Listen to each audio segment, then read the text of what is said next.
Oi, queridos amigos, me desculpe, deu um probleminha aqui na nossa transmissão, no nosso estúdio. Deu um probleminha aqui.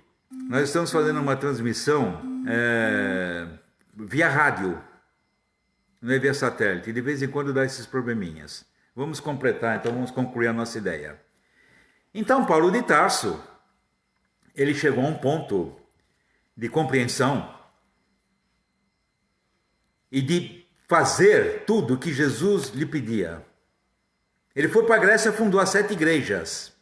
Fundando essas igrejas, ele salvou o evangelho. Então Paulo universalizou o evangelho de Jesus. Graças a esse esforço de Paulo, é que hoje nós estamos aqui conversando sobre o evangelho de Jesus.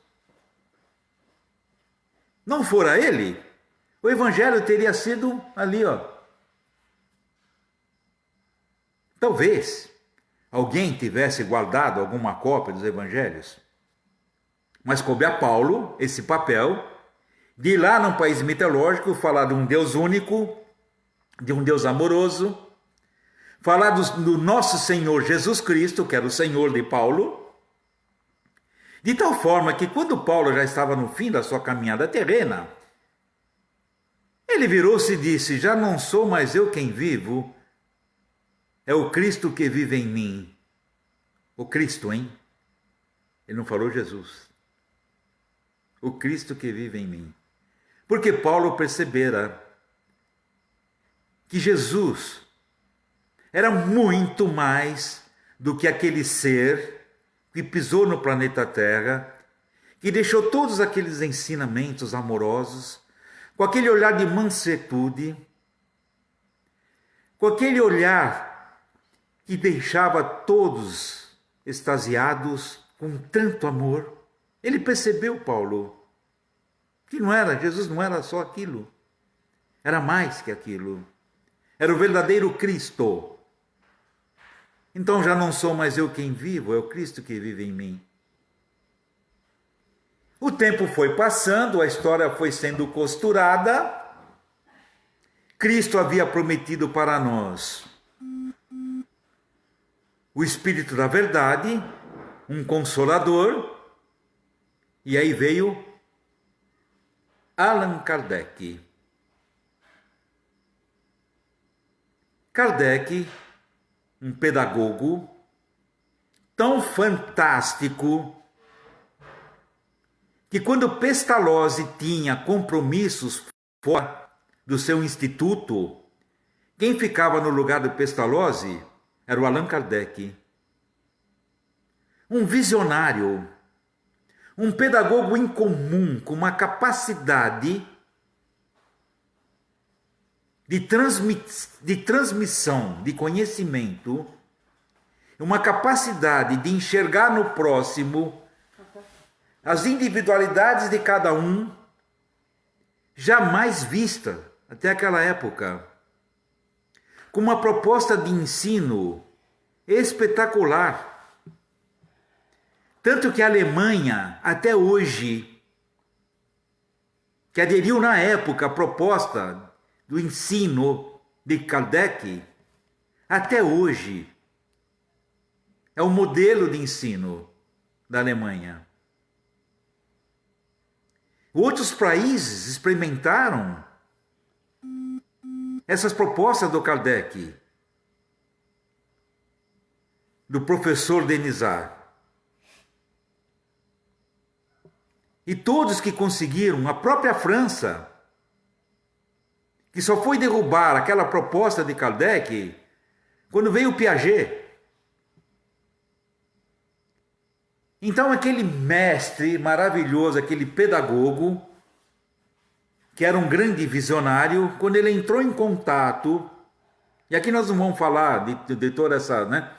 O pessoal já conhece, mas quando ele entrou em contato com as mesas girantes, com as irmãs, que ele foi lá por curiosidade, ele era um homem muito curioso e muito aguçado ao místico. Quando ele percebeu aquela maravilha toda, ele também percebeu que ele houvera tido ou feito um compromisso com a obra dos Espíritos. E aí ele se associou a uma pleiade de espíritos de altíssima envergadura moral. Altíssima. Colaboradores de toda a ordem, de todos os lugares, vinda de diversos lugares do planeta. Colaboradores desencarnados, colaboradores encarnados. E ele, com aquele conhecimento pedagógico todo, formulou o Livro dos Espíritos, que é o livro mãe de toda a sua obra, fazendo aqueles questionamentos e obtendo as respostas, respondendo absolutamente tudo que um ser humano necessita para saber o que está fazendo aqui nesse planeta e qual a sua responsabilidade perante a sua criação e perante o seu Criador. Essa foi a proposta de Kardec, e assim nasceu o Espiritismo. E aí nós vamos ter, então, como um dos grandes colaboradores de Kardec, principalmente quando ele fala nas propostas de educação, naqueles temas mais difíceis de destrinchar, quem aparece para colaborar com o nosso grande amigo Allan Kardec? Aurelius Augustus Riponensis, ou Aurélio Augusto de Ripona, popularmente conhecido como Santo Agostinho, que nasceu lá em cima, no norte da África, hoje Argélia, em Tagato, e morreu em Ripona. Um menino espetacular, filho de Mônica, que era uma grande cristã. A mãe sempre pedia para ele mudar de vida. Ele, como jovem, teve uma vida absolutamente comum. Olha aqui que legal. Paulo de Tarso teve uma vida comum. Paulo de Tarso chegou a ficar noivo. Então foi um jovem de uma vida comum. Frequentava a sociedade. Trabalhava. Estudava. Namorava. E Santo Agostinho, a mesma coisa. Com 18 anos já foi pai de Deodato. E ele frequentou o maquineísmo, o platonismo, aquelas ordens todas que existiam na época e que existem até hoje, sem muita infiltração, mas ele frequentou todas elas. Estudava aquelas sociedades onde se considerava o bem, o mal e o amor. Ele pertenceu a tudo aquilo. Mas num determinado dia, caiu em suas mãos uma carta de Paulo aos Romanos. Paulo aos Romanos. E aí, Santo Agostinho leu a carta e disse, eu vou ler para vocês o que estava nessa carta, né? O trecho da carta de Paulo aos Romanos, está lá, no capítulo 13, versículo 13 e 14. Paulo diz assim: andemos honestamente como de dia, não em orgias e bebedices, que é o que fazia Santo Agostinho, não em impudicícias e dissoluções, não em contendas e ciúmes, mas revesti-vos do Senhor Jesus Cristo e não vos preocupeis com a carne, para não excitardes as suas cobiças. Quando Agostinho leu aquilo, ele caiu em reflexão e disse: meu Deus, eu sou cristão. E converteu-se. Olha que maravilha! Quem converteu Agostinho? Paulo de Tarso. O grande colaborador do nosso amigo Allan Kardec. Olha que coisa linda! Um rapaz que vivia na orgia, bebia, fazia farra, se separou da primeira concubina. A mãe morreu, depois morreu o filho, e aí veio uma frase que eu gosto muito, que Agostinho fala: Senhor, conceda-me a castidade e a continência, mas não agora. Quer dizer, ele estava convencido que deveria mudar, mas não agora. Ele não estava preparado ainda para a mudança. Ele ia ter que deixar de lado todos os vícios da carne para se dedicar às propostas do Cristo. Mas com a morte da mãe e do filho, ele abraçou essa causa e se tornou o grande Agostinho de Hipona, o grande doutor da Igreja de Roma, o grande doutor. Vieram os outros depois, que mudaram algumas coisas, vieram outras propostas, mas o seu concílio nunca ninguém alterou. O que ele falou é até hoje. Aurelius Augusto Hiponensis, Santo Agostinho.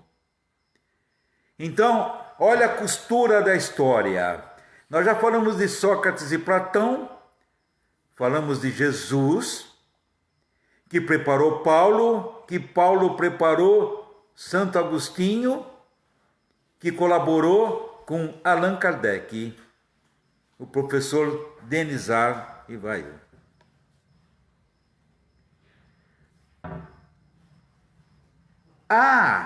O espiritismo e a história, ela foi se costurando. Precisaria ter, então, alguém que levasse uma vida mais ou menos, pelo menos, mais ou menos, desculpe, a vida de Jesus. Aquele amor, aquela bondade, aquela vontade de servir. Quem veio então? Qual foi o outro enviado de Jesus? O nosso querido Chico Xavier, que veio exercitar na prática todo o amor que Jesus nos ensinou através dos seus evangelhos. Olha que maravilha! Então nós tivemos aqui no Brasil o encerramento de um ciclo de ensinamentos que começou na Grécia, passou pela África, passou pela Terra Santa, passou pela França e aportou aqui no Brasil. Chico Xavier encerrou então com este ser nobre, esse ser de alta hierarquia espiritual, se encerrou o ciclo do que eu vejo, o ciclo do espiritismo puro. Tivemos outros colaboradores? Tivemos. É claro que sim. Não vamos esquecer de Bezerra de Menezes, não. Não vamos esquecer. Não vamos esquecer de Senira Pinto, não vamos esquecer. Não vamos esquecer de outros tantos nomes gabaritados que trouxeram até os dias de hoje o espiritismo com todo o seu esplendor. Mas o ciclo se encerrou com Chico Xavier. E graças a Deus nós temos também o Divaldo ainda vivo e que permaneça por muito tempo conosco. Mas essa sequência, essa cronologia que eu queria apresentar para vocês, e me perdoe, né, é uma visão que eu tenho, é isso que eu queria passar para vocês, e espero ter atingido, né, o coração de cada um. Falhas sempre irão existir, e eu peço perdão, né, pela existência dessas falhas na minha fala, mas foi esta a visão que eu quis passar para vocês, desta evolução de Sócrates a Chico. Terminou em Chico porque Chico viveu nos mesmos moldes de Jesus, com toda humildade, com todo amor e todo o bem servir. Eu quero agradecer a atenção de vocês, agradecer mais uma vez o convite da Maria, nossa irmã querida. Muito obrigado por essa oportunidade da fala. Nos colocamos sempre à disposição. Muito obrigado a vocês e ao Leal. Gratidão. Nós vamos ouvir agora, então, um encerramento com a prece da Rosângela.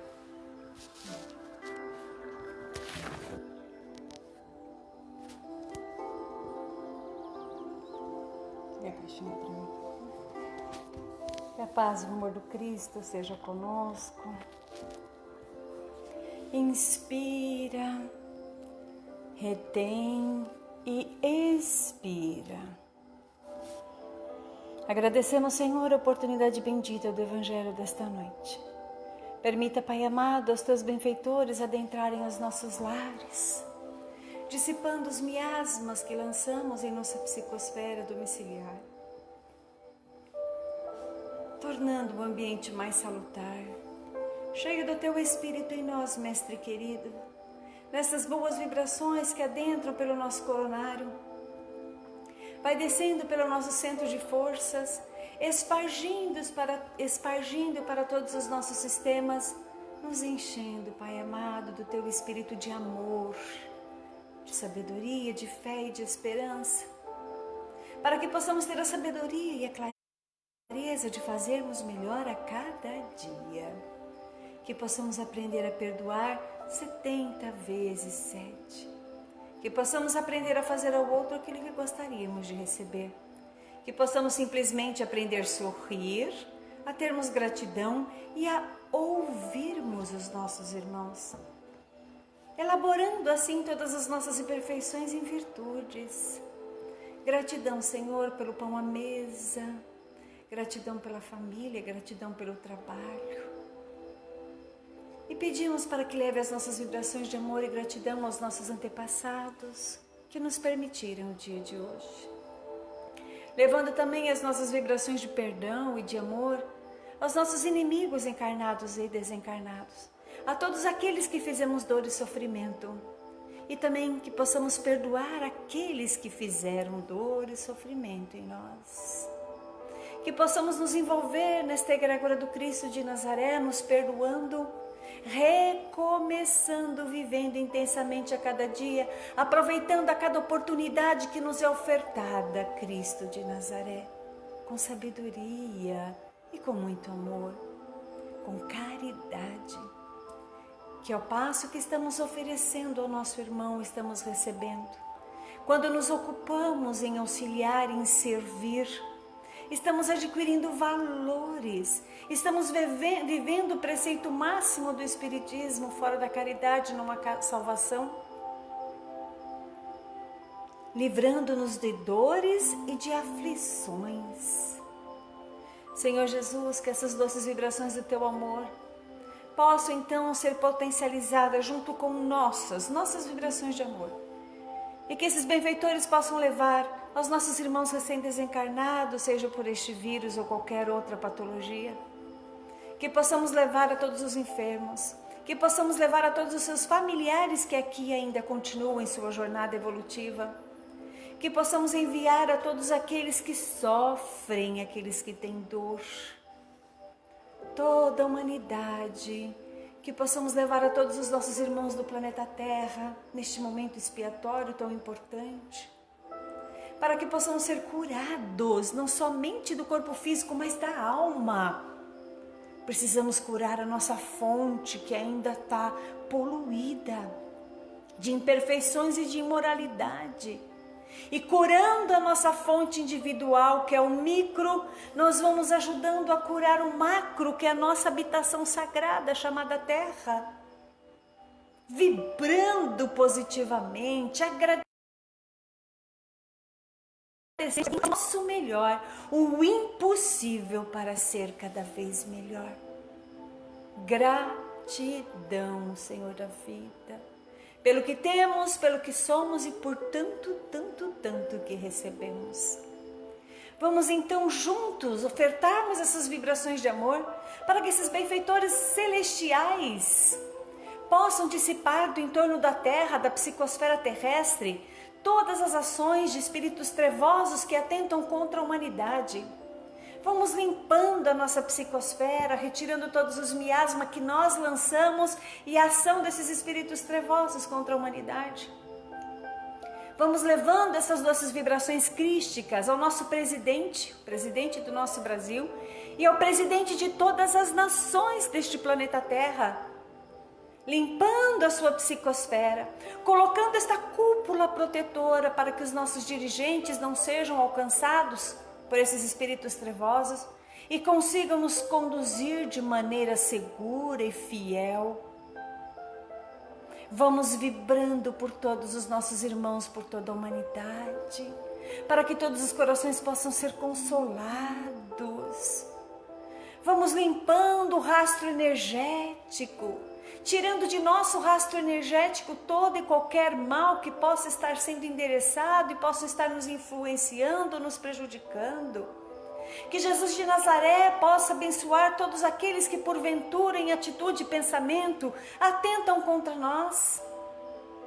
E por fim, Mestre querido, vos pedimos para que possa socorrer e amparar esses espíritos trevosos que atentam contra o homem, que atentam contra a humanidade, que atentam contra os nossos governantes.